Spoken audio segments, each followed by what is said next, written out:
성경 말씀 마태복음 4장 12절부터 22절까지 말씀입니다.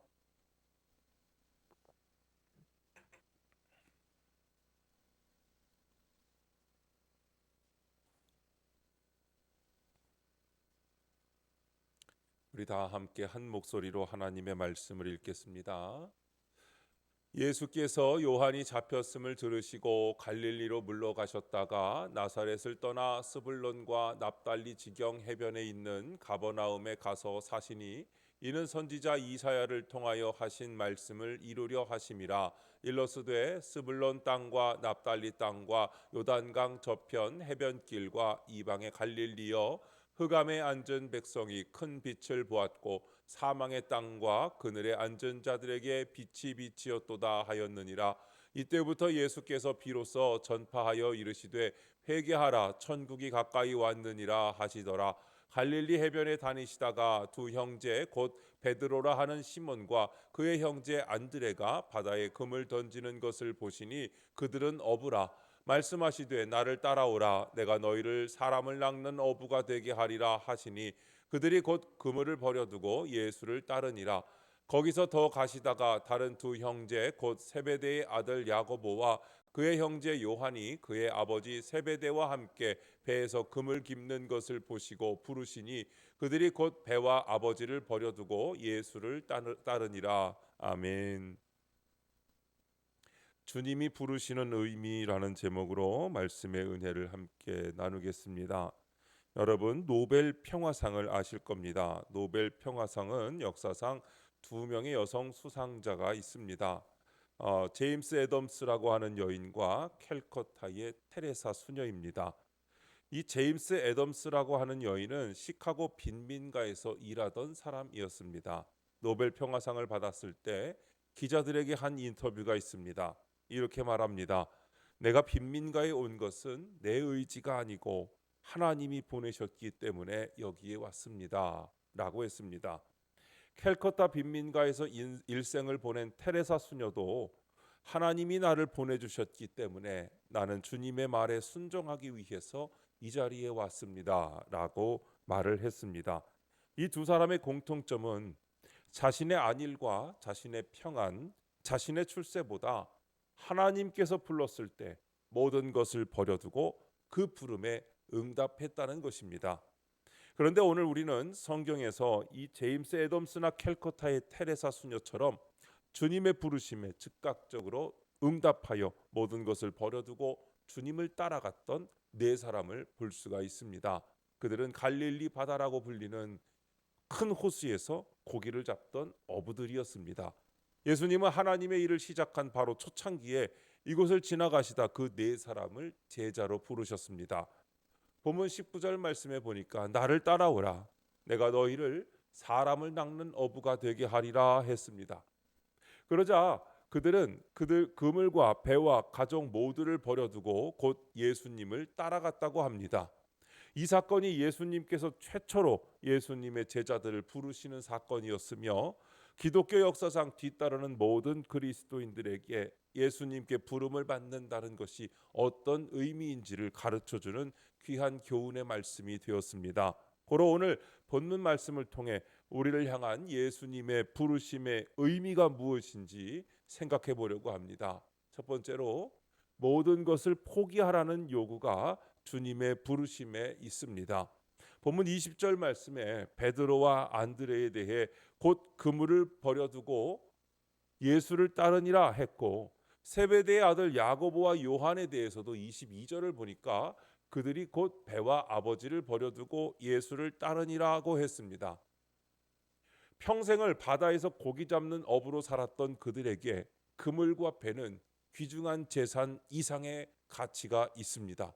그 바다와 함께 그것에는 그들의 삶이 있고 또 가족과 이웃과의 끈끈한 관계가 있고 미래에 대한 계획이 있고 꿈이 있습니다.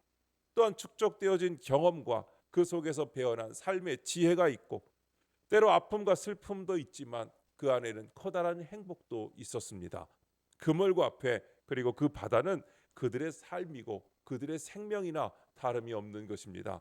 그러나 예수님의 부르심에 응답하기 위해서는 그 모든 것을 포기해야만 했습니다.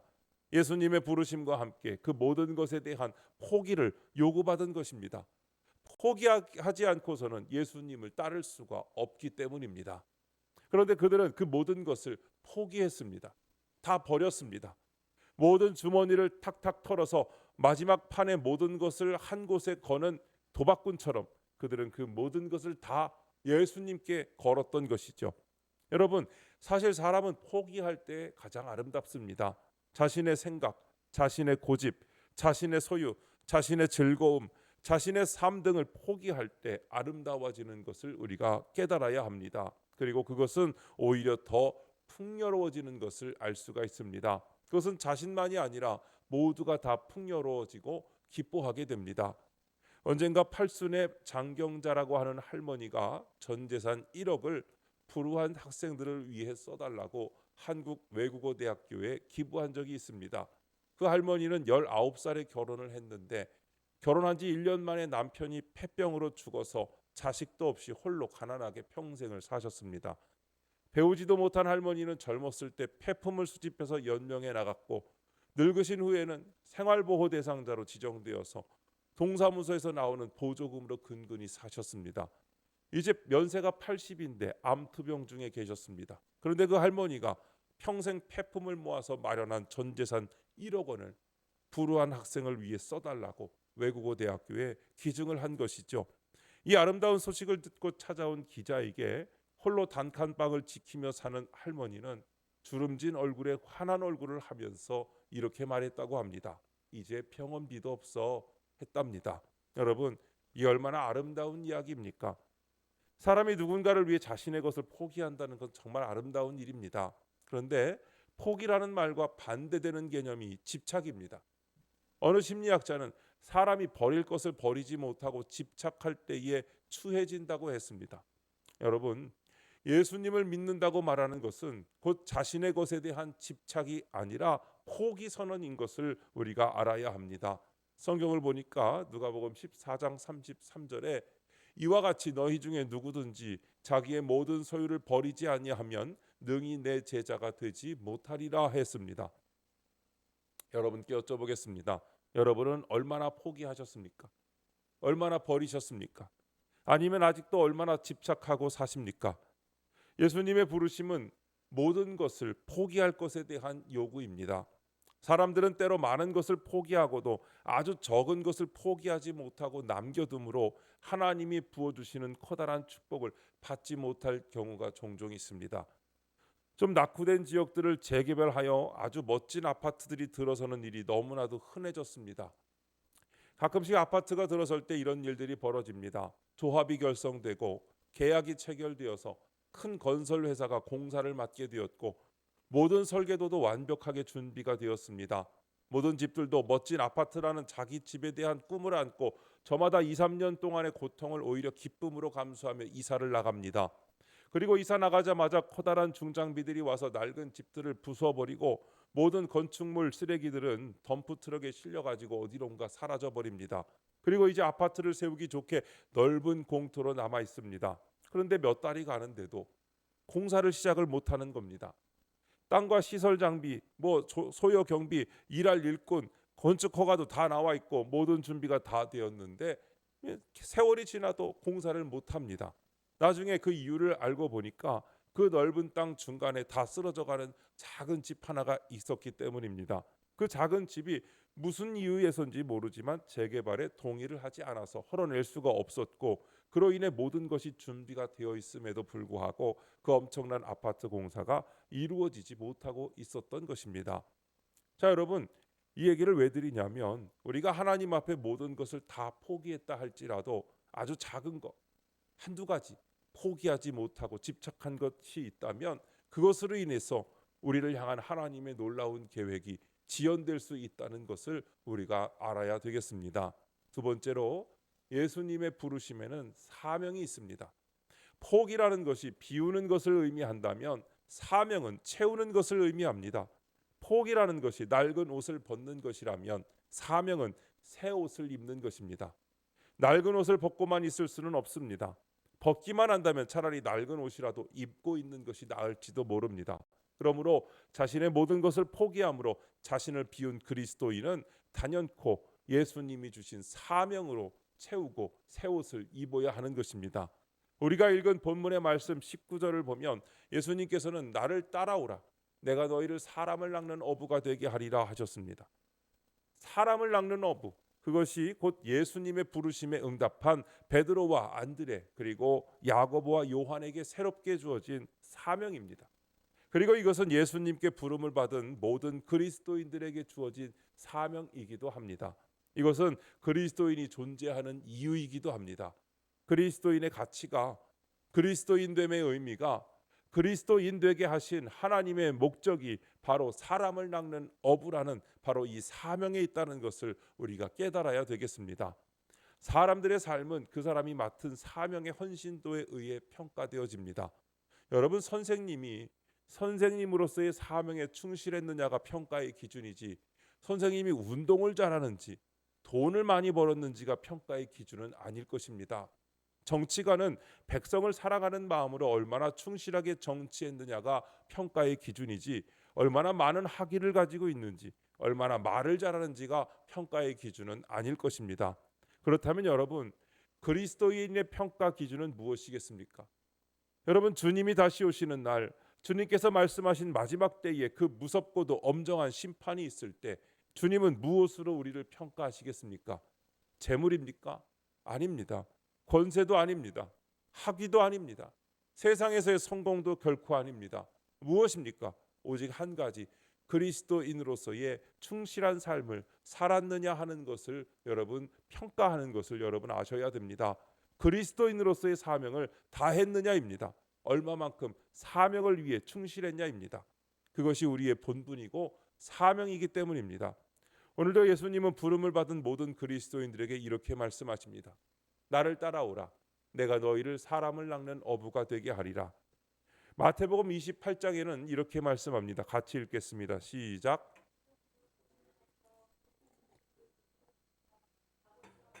성령의 이름으로 세례를 베풀고 내가 너희에게 분부한 모든 것을 가르쳐 지키게 하라. 볼지어다 내가 세상 끝날까지 너희와 항상 함께 있으리라 하시니라. 아멘. 여러분, 예수님의 이 말씀을 가리켜 우리는 지상 대명령이라고 부릅니다. 인류 역사상 이 지구상에서 인간에게 주어진 명령 중 가장 큰 하나님의 명령이 바로 지금 금방 읽은 그 말씀입니다. 그리스도인들을 향한 가장 큰 명령입니다. 그러므로 가장 큰 이 명령을 지키는 것이 그리스도인 된 우리들의 가장 큰 사명인 줄로 믿습니다. 여러분, 그리스도인에게는 귀하고도 놀라운 사명이 있습니다. 전 생애를 다 투자하고 모든 소유를 다 바치며 하나밖에 없는 생명까지 바쳐도 결코 아깝지 않은 참으로 크고도 놀라운 값진 사명이 있습니다. 이 사명은 위대합니다. 이 사명은 우리에게 인생의 참 의미와 삶의 참 기쁨을 줍니다. 또한 영원한 천국에서의 큰 상급을 약속합니다. 영혼을 구원하고 생명을 살리고 영원한 하나님의 나라를 이 세상에 건설하는 이 사명은 하나님이 예수님의 부름을 받은 우리들에게 주시는 큰 은혜인 줄로 믿습니다. 예수님께서는 바로 이 위대하고도 놀라운 영광스러운 사명으로 우리들을 초대하고 계시다는 것을 깨달으시기를 주님의 이름으로 축원합니다. 세 번째로, 오늘도 예수님의 부르심은 계속되고 있습니다. 베드로와 안드레 그리고 야고보와 요한, 그들은 살아오는 동안 정말 많은 소리를 들었을 것입니다. 고함치는 소리, 싸우는 소리, 비방하는 소리, 다정한 소리, 친절한 소리, 신이 나서 떠드는 소리, 물건 파는 소리 등등, 그리고 그 외에 파도 소리도 듣고 갈매기 소리, 바람 소리 등등 수없이 많은 소리를 매일 몇 시간 들었을 것입니다. 지겹게 끝없이 들려오는, 때로는 듣고 싶지 않아도 들려오는 수없이 많은 소리를 들었습니다. 그런데 그것은 시간이 지나면 사라져버리는 소리들입니다. 그러나 어느 날 그들은 전혀 다른 소리를 들었습니다. 지금까지 그들의 삶을 채우고 맴돌았던 그런 소리들이 아닌 새로운 비전을 가지고 새로운 사명을 위해 살아야 할 새 삶을 향한 포기와 사명으로의 헌신을 요구하는 엄청난 소리였던 것입니다. 바로 이것입니다. 나를 따라오라. 내가 너희를 사람을 낚는 어부가 되게 하리라. 그것은 그들의 전 삶을 향하여 부르시는 하나님의 음성이었습니다. 거역할 수 없는 권능의 소리요, 온 영혼을 뒤흔들어 놓는 음성이었습니다. 순종하지 않고는 견딜 수 없는 영혼의 한 중심에 말뚝처럼 깊숙이 박혀오는 두려운 신의 소리였던 것입니다. 그들은 그들에게 들려오는 이 하나님의 음성을 듣고 그 음성에 순종하였습니다. 사랑하는 성도 여러분, 예언자 이사야는 하늘에서 들려오는 하나님의 음성을 들었습니다. 이런 소리였습니다. 내가 누구를 보내며 누가 우리를 위하여 갈고. 이사야는 그 음성에 자기 자신을 바치기로 했습니다. 내가 여기 있나이다. 나를 보내소서 합니다. 이사야는 왕족 출신이었기 때문에 마음껏 누릴 수 있었던 부귀 영화를 포기해야 했습니다. 그러나 그 하나님의 부르심에 응답함으로 가장 위대한 예언자 중에 한 사람으로 믿음의 역사에서 영원토록 존경받는 인물로 남게 되었습니다. 만약에 이사야가 들려오는 하나님의 음성을 무시했다면 그는 배부르고 편안하게 살았을지는 모르지만 하나님 앞에서는 부끄러운 모습이 되었을 것입니다. 여러분, 아브라함을 아실 겁니다. 아브라함은 이제 자녀도 하나 없이 늙어 삶의 모든 것을 정리해야 할 75세의 나이에 하나님의 음성을 듣습니다. 창세기 12장 1절이죠. 너는 너의 고향과 친척과 아버지의 집을 떠나 내가 네게 보여줄 땅으로 가라. 아브라함은 들려오는 이 하나님의 음성에 순종하였습니다. 그리고 그것은 한 민족의 조상이 되는 풍성한 엄청난 축복이 되었습니다. 만약 아브라함이 하나님의 음성을 외면했다면 그는 형제와 친척들의 보살핌 속에 편안한 노후를 보냈을지는 모르지만 아들 하나 없이 우상을 만들고 우상을 섬기는 죄인으로 살다가 하나님의 심판대 앞에 섰을 것입니다. 사랑하는 여러분, 우리는 우리에게 들려오는 하나님의 음성을 들어야 합니다. 베드로와 안드레 그리고 야고보와 요한은 분명 주님의 부르심에 응답한 사람들이었습니다. 그러나 그 본문을 읽는 오늘 지금 이 시대에는 그 주인공이 그들이 아니라 바로 우리인 것을 하나님께서는 요구하고 계십니다.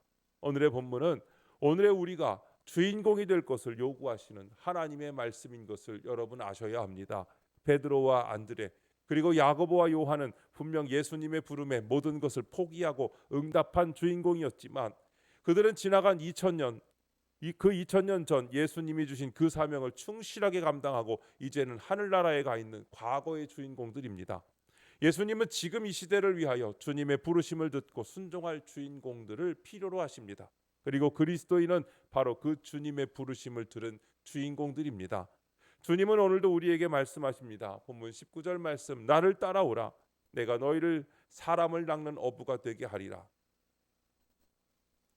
세상이 아무리 어둡고 어지러워도 검은 구름을 뚫고 나오는 한 줄기의 햇살처럼 이 세상에는 미래에 대한 소망이 있습니다. 왜냐하면 나를 부르시는 하나님의 음성이 있으며 또 그 부르심에 순종함으로 응답하는 하나님의 백성이 있기 때문입니다. 이 크고 놀라운 하나님의 부르심에 우리의 온 삶을 다하여 응답하는 저와 여러분의 삶이 되시기를 주님의 이름으로 축원드립니다. 우리 함께 기도할 때에 앞에 있는 기도의 제목을 주님이 부르실 때 내 생각과 고집과 소유와 즐거움을 포기하고 따라갈 수 있게 하소서. 영혼을 구원하고 생명을 살리는 사명을 끝까지 감당하도록 인도하여 주소서. 우리 주변에 들리는 수많은 소리 가운데 하나님의 음성을 듣고 순종하는 성도가 되게 하소서. 우리 함께 주여 한번 부르시고 잠시 동안 이 기도의 제목을 가지고 기도하겠습니다.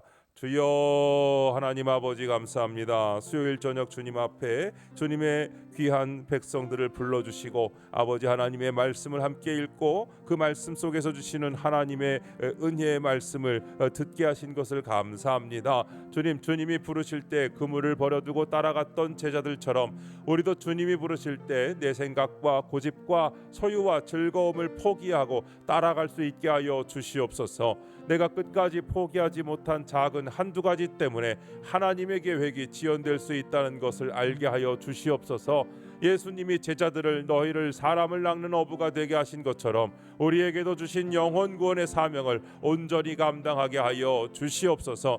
영혼을 구원하고 생명을 살리고 영원한 하나님의 나라를 이 세상에 건설하는 이 사명을 끝까지 감당하도록 주님 인도하시고 힘을 주시고 능력 더하여 주시옵소서. 우리 주변에 들리는 수많은 소리 가운데에 하나님의 음성을 듣고 순종하는 성도들이 되게 하여 주시옵소서. 오늘도 주님의 구속사를 이루 이루기 위하여 일할 사람을 찾으시고 부르실 때에 제가 여기 있습니다. 저를 보내주시옵소서 하고 나아가 쓰임받는 우리 임마누엘 교회 모든 성도님들이 다 되게 하여 주시옵소서. 이 시간 주님 앞에 기도하며 결단하며 주님 앞에 고개 숙여 싸우니 아버지 함께하여 주시옵시고 주님의 능력으로 더하여 주시옵소서.